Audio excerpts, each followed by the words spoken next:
કેન્દ્ર સરકારે નિર્ણય લીધો, પણ સાથે સાથે આખા દેશમાં કોઈ પહેલું રાજ્ય હોય તો માન્ય મુખ્યમંત્રીને આપણે અભિનંદન આપીએ કે એમણે આ પ્રતિનિધિઓના નિર્ણય લીધો અને આની લાભ એ મને હમણાં હું રમણ કાલે બેઠા હતા, અંદાજિત સામાજિક ન્યાય આદિજાતિ તથા શિક્ષણ વિભાગ દ્વારા અંદાજે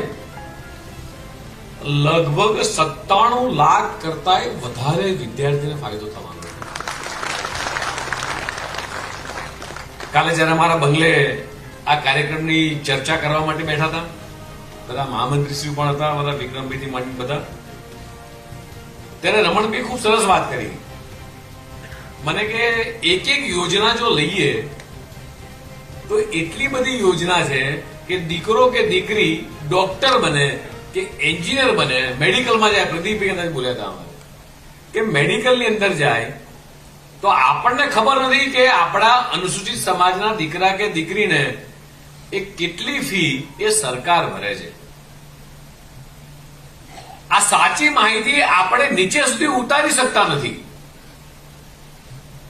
અત્યારે એક દીકરો મને મળ્યો, સરસ સૂટ પહેરેલો દીકરો હતો, ઇંગ્લિશ બોલતો હતો, મને પગે લાગ્યો, મને મુખ્યમંત્રીશ્રીને પગે લાગ્યો.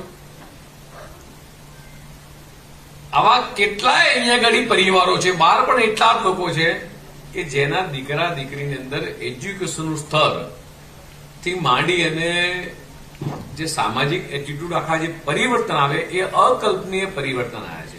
ક્યારે આપણે વિચાર્યું છે કે આની પાછળના મૂળભૂત કારણો શું છે?